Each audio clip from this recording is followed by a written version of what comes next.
প্রিয় শিক্ষার্থী, প্রীতি ও শুভেচ্ছা এবং ঈদের আগাম শুভেচ্ছা। আশা করি তোমরা ভালো আছো এবং পাশাপাশি অনলাইন ক্লাস তোমরা উপভোগ করছো। ঠিক আজকে আমি তোমাদেরকে নবম এবং দশম শ্রেণীর উচ্চতর গণিতের একটি জ্যামিতি নিয়ে আসবো। সেটা হচ্ছে ভরকেন্দ্র, পরিকেন্দ্র, লম্ববিন্দু, সমরেখ। কিন্তু তার আগে আমার এই বিন্দুগুলো সম্পর্কে আমার জানতে হবে। আসলে আমরা একটু বোর্ডে ফিরে যাই। প্রথমেই পরিকেন্দ্র, তাই না? পরিকেন্দ্র কি সেটা আমাকে জানতে হবে। পরিকেন্দ্র হচ্ছে, আমরা জানি একটি ত্রিভুজের তিনটি বাহু থাকে, তাহলে ত্রিভুজের বাহু তিনটি, ত্রিভুজের বাহুত্রয়ের সমদ্বিখণ্ডক, সমদ্বিখণ্ডক ত্রয় যে বিন্দুতে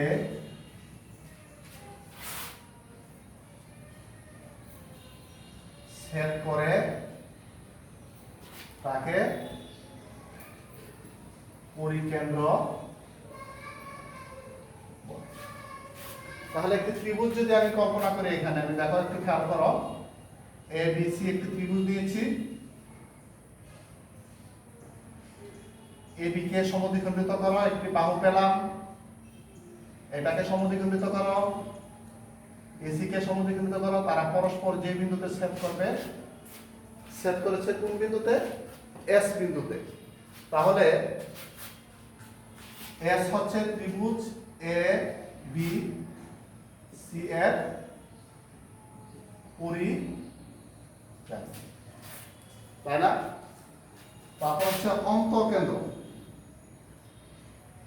অন্তঃকেন্দ্র অন্তঃকেন্দ্র হচ্ছে একটি ত্রিভুজের তিনটি কোণের সমদ্বিখণ্ডক। তাহলে যদি আমি একটি ত্রিভুজ নিয়ে যাই, এ বি সি, বি কে সমদ্বিখণ্ডিত করো, সি কে সমদ্বিখণ্ডিত করো, এ কে সমদ্বিখণ্ডিত করো। ধরো এটা পি বিন্দুতে ছেদ করলো। তাহলে আগে ছিল বাহুগুলো সমদ্বিখণ্ডক, আর এখন হচ্ছে ত্রিভুজের কোণগুলো সমদ্বিখণ্ডক। কোণগুলোর সমদ্বিখণ্ডক ত্রয় যে বিন্দুতে ছেদ করে তাকে কি বলে? অন্তঃকেন্দ্র বলে। তাহলে ত্রিভুজ এবিসি এর অন্তঃকেন্দ্র হচ্ছে এখানে কে? পি, তাই না? তারপর হচ্ছে বহিঃকেন্দ্র।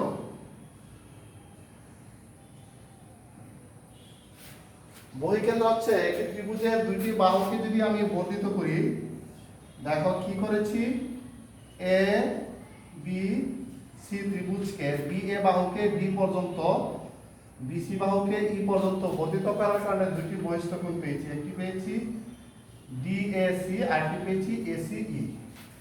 এই দুইটা বহিস্থ কোণকে যদি আমরা সমদ্বিখণ্ডিত করি, তাহলে ওহারা পরস্পর কিউ বিন্দুতে ছেদ করলো। এই কিউটা হচ্ছে বহিঃকেন্দ্র। তাহলে ত্রিভুজের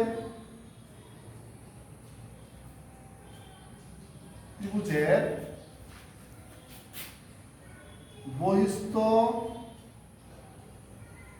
কোণদ্বয়ের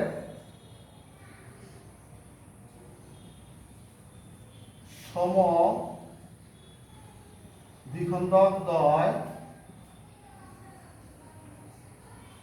যে বিন্দুতে ছেদ করে তাকে কি বলে? বহিঃকেন্দ্র, তাই না? তাহলে এখানে কি পেয়েছি? ত্রিভুজ এবিসি এর বহিঃকেন্দ্র হচ্ছে কিউ, এর বহিঃকেন্দ্র, তাই না? এখন আসো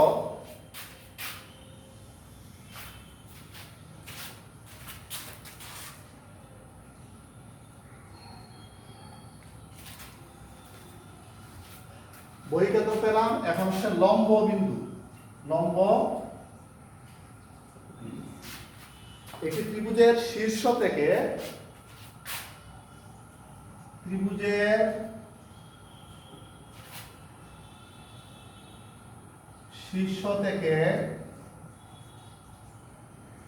বিপরীত বাহুর উপর লম্বত্রয় যেই বিন্দুতে ছেদ করে তাকে কি বলে? লম্ব বিন্দু। একটু খেয়াল করো, এ বি সি ত্রিভুজের এই একটা লম্ব, বি একটা লম্ব, সি এফ একটা লম্ব পরস্পর অভিমুখে ছেদ করলো, তাই না? অতএব ও ত্রিভুজ এবিসি এর লম্ব বিন্দু, তাই না? তারপরে আসো, মধ্যমা কাহাকে বলে? আমরা জানি ত্রিভুজের শীর্ষবিন্দু থেকে যে কোনো বাহুর মধ্যবিন্দুর সংযোজক রেখাকে বলা হয় মধ্যমা। তাহলে ত্রিভুজের শীর্ষ থেকে বিপরীত বাহুর মধ্যবিন্দুর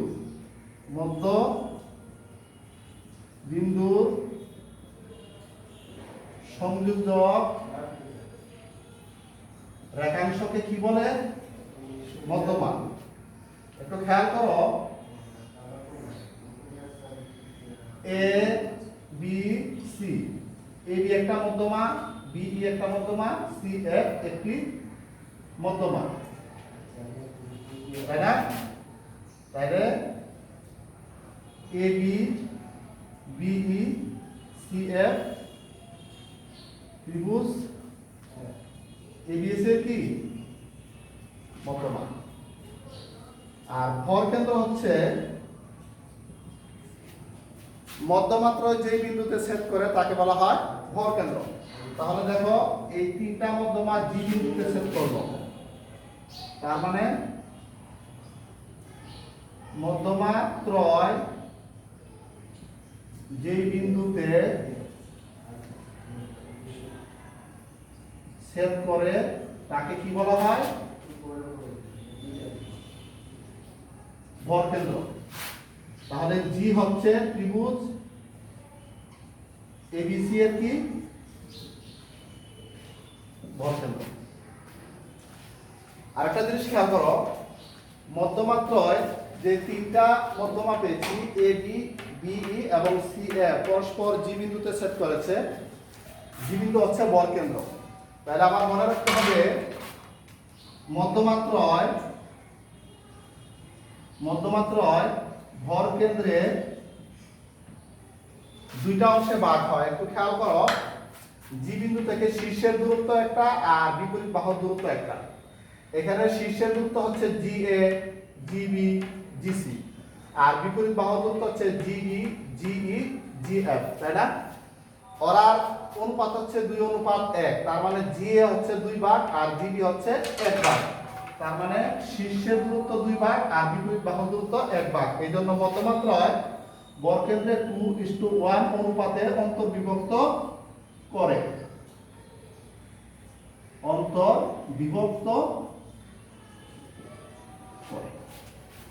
আমাদের এই 5টি বিন্দু সম্পর্কে আমাদের জানা থাকতে হবে, যেহেতু আমরা যে উপপাদ্যটি করব সেটা জানতে হলে আমাদের 5টি বিন্দু সম্পর্কে ভালো আইডিয়া থাকতে হবে। সেজন্য আমি আগেই এই বিন্দুগুলো লিখে নিয়েছি, তোমরা স্ক্র্যাপ দিয়ে রেখে দাও। আমি এখনই আমাদের উপপাদ্যে চলে যাব।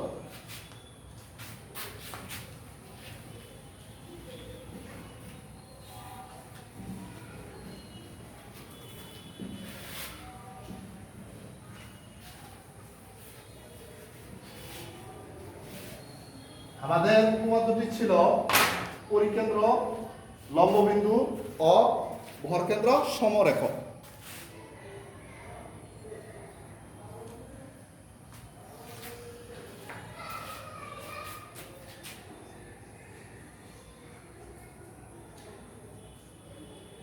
পরিকেন্দ্র,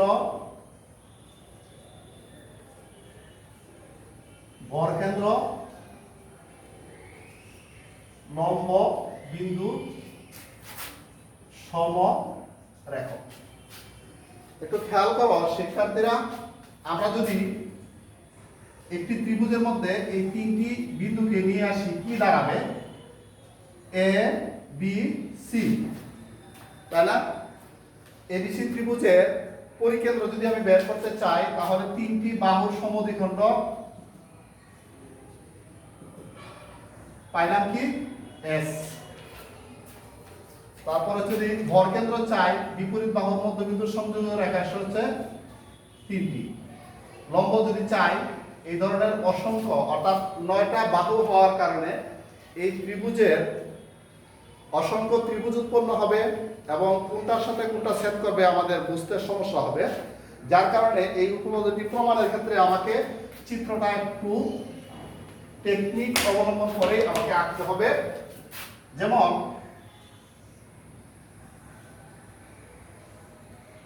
একটু খেয়াল করো, আমি একটি ত্রিভুজ এঁকেছি এ বি সি। আমরা জানি তিনটি বাহুর সমদ্বিখণ্ডক যে বিন্দুতে ছেদ করে তাকে বলা হয় পরিকেন্দ্র। তাহলে যদি আমি পরিকেন্দ্রকে ধরে নিতে পারি, আমি এখানে এস একটি পরিকেন্দ্র, তার মানে কি এইদিকে একটা সমদ্বিখণ্ডক এসেছে, কিন্তু এটাকে আমি আর আঁকি নাই চিত্রের সুবিধার্থে। ঠিক এখানে একটি সমদ্বিখণ্ড গিয়েছে, এটা হচ্ছে কি পি। তার মানে এসপি হচ্ছে বিসি এর সমদ্বিখণ্ড, এস হচ্ছে পরিকেন্দ্র। এই কথাটুকু আমরা লিখে নিব। মনে করি এস ত্রিভুজ এবিসি এর পরিকেন্দ্র। আমরা জানি পরিকেন্দ্র কখন হয়? বাহুগুলোর সমদ্বিখণ্ড।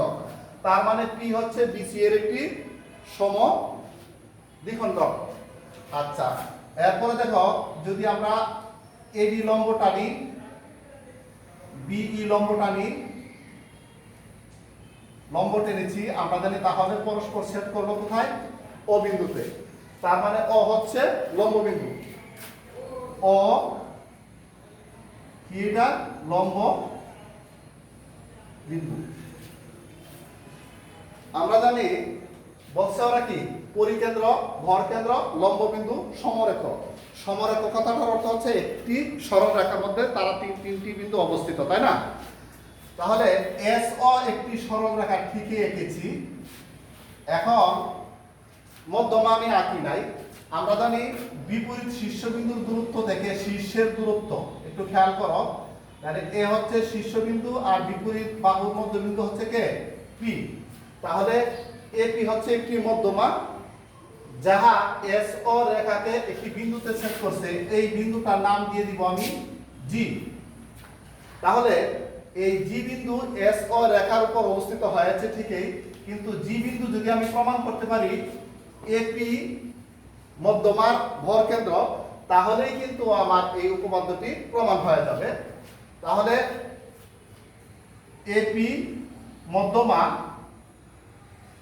কি করেছে? এস ও রেখাকে জি বিন্দুতে ছেদ করেছে, তাই না?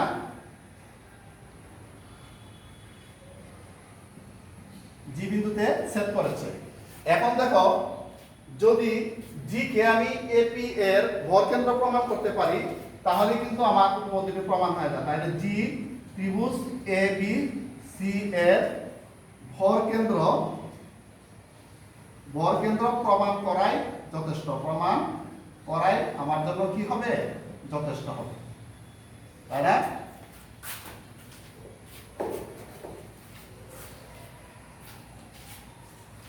আচ্ছা, এবার আসো আমরা একটু প্রমাণের দিকে যাই। একটা জিনিস আমাদের মনে থাকা দরকার, সেটা হচ্ছে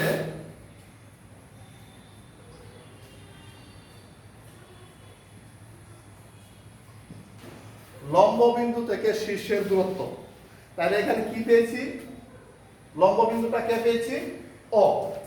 আমরা জানি লম্ব বিন্দু থেকে শীর্ষের দূরত্ব। তাহলে এখানে লম্ব বিন্দুটা হচ্ছে ও, শীর্ষের দূরত্ব হচ্ছে কে ও এ, তার মানে ও এ ওই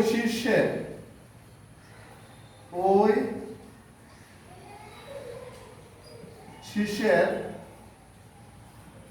বিপরীত বাহু থেকে, তাহলে ওই শীর্ষের এ হচ্ছে শীর্ষ, ওই শীর্ষের বিপরীত বাহু হচ্ছে বিসি, বিসি থেকে বলছে পরিকেন্দ্রটা কে ছিল, পরিকেন্দ্র ছিল এস, তাহলে এস থেকে ওই বাহুর দূরত্ব হচ্ছে কি এসপি, তাহলে পরিকেন্দ্রের দূরত্বটাকে এসপি এর কয় গুণ, এই অংশটুকু আমার মুখস্থ করা খুব বেশি প্রয়োজন। কি বলেছে দেখো, পুরু ত্রিভুজের লম্ব বিন্দু থেকে শীর্ষের দূরত্ব, তাহলে লম্ব বিন্দুটাকে এখানে ও, শীর্ষটাকে এ, তার মানে ও এ হচ্ছে লম্ব বিন্দু থেকে শীর্ষের দূরত্ব।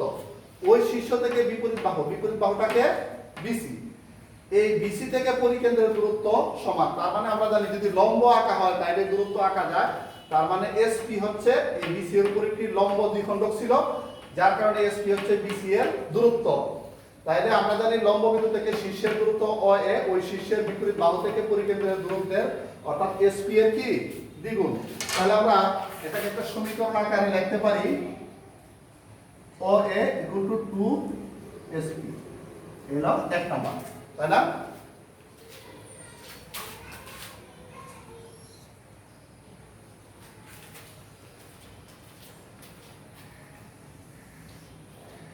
এখন আসো আমি এই চিত্র থেকে একটু খেয়াল করো, এসপি হচ্ছে এই বিসি এর উপর সমান্তরাল, আবার এ দিয়েও বিসি এর উপর সমান্তরাল, তাই না? যেহেতু এসপি লম্ব কার উপর, বিসি, এসপি বিসি এর উপর লম্ব, এ দিয়েও বিসি এর উপর লম্ব, এডি লম্ব কার উপর, বিসি, তাইলে একাধিক লম্ব অবশ্যই পরস্পর সমান্তরাল হবে, সুতরাং এসপি সমান্তরালকে এডি, তাই না? তাহলে একটু খেয়াল করো, এসপি আর পেলাম এডি, এ ডি এস পি, এখানে এস ও একটি সরল রেখা ছিল, এ পি ছিল মধ্যমা, পরস্পর কোন বিন্দুতে ছেদ করেছে, জি বিন্দুতে। তাহলে যেহেতু এসপি আর এবি সমান্তরাল, এসপি আর কি পেয়েছি, এবি সমান্তরাল, এসপি এ বি সমান্তরাল পাইছি, আর এসি হচ্ছে মধ্যমা, তার মানে এসি কে যদি ছেদক ধরি, দেখো সরি এপি কে যদি ছেদক ধরি, এপি ছেদক হলে আমরা জানি ছেদকের বিপরীত দুইটা কোণ একান্ত কোণ, তার মানে ও এ জি একটি আর এসপি জি একটি, ওরা পরস্পর সমান এবং ওদের নাম হচ্ছে একান্তর কোণ। তাহলে আমি লিখতে পারি এস পি জি সমান ও এ জি, ওদের নাম হচ্ছে কি একান্ত কোণ, তাই না? আবার দেখো জি বিন্দুতে এই দুইটা বাহু ছেদ করার কারণে বিপ্রতীক কোণ হয়েছে, এই বিপ্রতীক কোণটার নাম হচ্ছে এস জি পি ইকুয়াল এ জি ও, এদের নাম হচ্ছে কি বিপ্রতীক কোণ, তাই না? আমরা জানি ত্রিভুজের দুইটি কোণ যদি সমান হয়, অপর কোণগুলো কি হয়, সমান হয়, তার মানে অপর একটা কোণ রয়েছে এই কোণ আর এই কোণ, এই কোণটা হচ্ছে অবশিষ্ট, কে অবশিষ্ট পিএস জি ইকুয়াল টু অবশিষ্ট এ ও জি। এখন দেখো এই দুইটা ত্রিভুজের মধ্যে একটা হচ্ছে এসপিজি আর একটা হচ্ছে এজিও, এই দুইটা ত্রিভুজ সদৃশকোণী হয়েছে, সদৃশকোণী হওয়ার কারণে ত্রিভুজ এসপিজি ও ত্রিভুজ এজিও সদৃশ কুনি আমি প্রমাণ করতে পেরেছি। অর্থাৎ উহারা কি লিখতে পারি? সদৃশ। আমরা জানি সদৃশ কোণী ত্রিভুজের বাহুগুলোর অনুপাত কি হয়? সমান হয়। তাহলে একটু খেয়াল করো, আমাদের উদ্দেশ্য ছিল কিন্তু যে এপি মধ্যমাটা জি বিন্দুতে 2:1 অন্তর্বিভক্ত করে।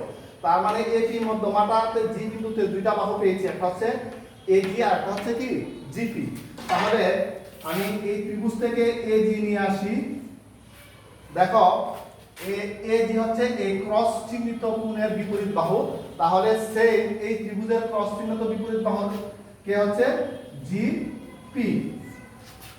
আবার দেখো এই বিপরীত কোণ দুটি সমান ছিল, এই বিপরীত কোণের বিপরীত বাহু ছিল ও এ, আর এই বিপরীত কোণের বিপরীত বাহু ছিল এসপি। তাহলে এজি বা জিপি ও এর সমান আমি এক নাম্বার সমীকরণে কি পেয়েছি? দেখো 2sp আর নিচে আছে sp। sp কাটলে দেখো এজি অনুপাত জিপি যদি আমি কেটে নেই 2:1, তার মানে এপি রেখাটি জি বিন্দুতে এজি অনুপাত জিপি অর্থাৎ 2:1 এ অন্তর্বিভক্ত করেছে। অতএব জি ত্রিভুজ এবিসি এর ভর কেন্দ্র আমি প্রমাণ করতে পেরেছি। এটাই কিন্তু আমার দরকার ছিল। বলছিলাম যে জি এবিসি এর ভর কেন্দ্র প্রমাণ করাই যথেষ্ট। যেহেতু জি এস ও রেখার মধ্যে আছে, সুতরাং এস জি ও সমরেখ। অতএব এস জি ও কিটা সমরেখ। ওরা বলেছিল যে দেখাও যে পরিকেন্দ্র, বরকেন্দ্র, লম্ববিন্দু সমরেখ। আমরা ঠিক তাই করতে পেরেছি।